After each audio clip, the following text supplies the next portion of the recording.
Get up out of your seats for a moment. Get up out of your seats for real, for real, for real.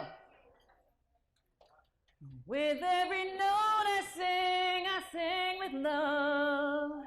With every word I say, it's coming from my heart. And so I sing a song of joy for you. With all the happiness this memory brings. Anybody old enough to remember that song? So I'm here to bring joy. And one of the things I want to talk to you guys about is, one of the things everyone's been talking about is also this intuition too. But we also sometimes need to know how to tap into it, right? So I want all of you guys, this is an interactive process. I want you to tap in. I want everybody to say, yes, yes, yes, yes, yes, yes, yes. Okay, where do you feel this in your body? For me, it's in my heart, but everyone is different. So I want you to tune in for a second. Where do you feel this frequency? When you say yes, for me it's yes. Okay, that's perfectly fine. Everybody's different. But now I want you to go no, no, no, no. For me, that's here. That's So if you tune into that and you start doing that incrementally, you're not going to be giving away the mortgage, not going to be selling the house. You don't start big. Just start with small things. Tune in for yourself intuitively. Is this a good thing for me? Yes or no? Yes. No. No, that's not for me. And you just pass on it. And you detach yourself from the outcome. So ultimately, your intuition is one of the most powerful things you have, as you've heard from other people saying that too. And I want to take you on a little journey. You can take your seats now. But thank you for standing up. So I want you to take you on a journey in the sense of where 2020, that year was a doozy, huh? Like, oh my God, doozy. The whole entire world, we did not know what was going to be happening, right?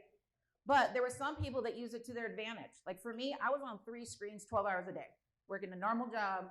I was on my grind, taking as many courses as I could, able to find out from amazing world-class healers. Because what happened, if you guys remember, is that all these people who are normally used to being able to step onto these big stages, they were all on Facebook. They were all in different places where there were 6 people watching them, maybe 7 people. So you got to know their names. And then from there, I had the fortune to be able to be personally coached by Vishen Lakhiani from Mind Valley. Literally started manifesting money, going into this whole process. I had the opportunity. It was like the wild, wild west back in those days. I mean, those doors have now closed. But from there, I want to take you on the journey that it went from there to me being on an expo where I literally did a whole process of extreme gratitude. That put me on the map. I didn't have to pay anybody for any SEO. I didn't even have a website. I had nothing. But because of the fact that during the pandemic, I had a lot of people emailing me saying, this saved my life. It was basically looking at the fact that, thank the fact that you have a toilet that takes your waste away. Thank the people in the water company that are faceless and nameless that are keeping your water on. Thank the people that are in the electric company that are faceless and nameless doing this. Remember, this is the height of the pandemic. And the Native Americans talk about blessing all of your food back, that it takes 300 sets of hands to be able to bring that food to your table. Blessing back all those people. Thank you to all those 300 hands, the truckers, the people that grew it, all those different people. So from there, it's like really, really, when you're in the shower, thank you that the water comes out. Thank you to my bath products. Thank you to the dishwasher. Thank you to the sink that runs. Thank you for my stove. I mean, I know it sounds really, really silly, but when you start gratitude stacking and seeing all the things that are there to support you, like we all have internet, right? We don't know who those people are. But then you also shift your way of doing that. And I love what Sharon Lecter talks about, is the fact that you bless every single person you write a check to. Even if you don't like paying the mortgage, even if you don't like paying your bills, you bless them. You say, thank you that you are literally, my DirecTV works because of you. So by doing that from that abundance mindset, things completely shifted. The next thing you know, I had a TV show. What? And my first guest was a multi-billionaire, and Ken Honda, the Happy Millionaire, was on there as well. So now I have a TV show. I'm literally like trending, like my picture was next to the Barbie dolls. I'm like, WTF, what is going on here? But it was still staying, to me, these are the 2 secrets. Staying in childlike wonder and suspending disbelief. Because the law of attraction is not quid pro quo. It's not, I do this, I give you $1 for an orange and it comes back. It's generosity and then generosity and generosity and generosity, because it's going to come back to you on the flip side.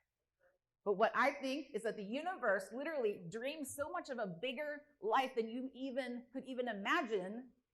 And hence here we are on the stage doing these amazing things. And last year, my book sisters, we were in freaking New York Times Square on 4 freaking billboards on 48th and Broadway with the Women Gone Wild movement. It was absolutely amazing. Remember, we had people stopping us and saying, like, is that you guys?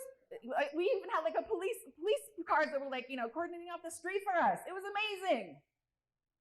So these are the kind of things too, where it's like, don't let anybody pop your dreams. One of the most important things that happens a lot of times is we get to a certain age, you have a husband or a wife, and you have kids, and you have a certain job and a certain degree, et cetera, et cetera. But as a quantum healer, I help people to reopen up that in the quantum field and go back and reimagine. What I just sang for you were songs that I used to sing when I was 8 years old. And my mom, who's back there, in my mom's high heels, I used to borrow her candies. Do you remember those cute little slip-on candies that look like little Barbie heels? I'd have my little satin nightgown on. I have a little baseball bat that looked like a little microphone, and I would sing my heart out to thousands of people that were just clapping for me and so excited. So I want you guys to tune in for a moment. What did you want to do when you were 8, when you were 9, when you were 10? Who told you you couldn't? Is there a possibility you still could? Why does your life have to be static? Like today, my friends will get this. Today, my biggest question when I woke up was to wig or not to wig. Because I love playing with some wigs. I love trying different personality traits, et cetera, because we have over 2,000 different characteristics of being a human. And a lot of people just go through sad, mad, glad, sad, mad, glad, sad, mad, glad, sad, mad, glad, that's it. But we have joy, we have ecstasy, right? We have so many amazing emotions that the human being has the capacity and the range of. So go into your kaleidoscope, go into the rainbow of all those opportunities of magic. And I love what Diana talks about too, that expect magic. Waking up every morning and the first thing that is off of your lips is thank you. And then tuning into that invisible force. You don't have to be spiritual to tap into the quantum.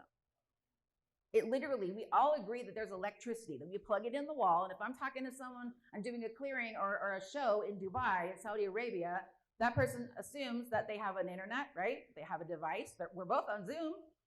But why is it so hard for people to understand that there's like this universal force out there? It doesn't have to be woo-woo. It's available for everyone. So I want you to tune in, tap in, and just, if anything that you get from a nugget from the talk that I'm giving right now, is just reimagine your life. My life right now is so much more of a dream come true of things that I didn't even know were even possible. I'm gonna leave you with one last thing. I was going through a box about a year ago, and I didn't even know that I called this forward, but I saw this little, in 8th grade honors English, I wrote a little booklet. And it said, #1, New York Times bestselling author. And it had these little reviews like, oh, this was great. It was so amazing, et cetera. And so I thought to myself, wow, my little 14-year-old self called forward being in the Women Gone Wild movement. And I'm going to have 2 more books I'm going to be in. And I just filmed an Amazon Prime movie with my castmates and the producers in the back too. And thank you to all my squad members that came and flew out here to support me. I appreciate you so much. And to my mother as well. And to all my book sisters, I love you guys so much. It's like, this is truly a movement for humanity. It has to be bigger. When it's bigger than us and it's not about us personally, it's not about ego or money, it literally allows it to expand in a way that you never even thought possible. So think big, be true to yourself, and reimagine and try to step back into those dreams that you maybe have forgotten. And with that, I wish you a good night.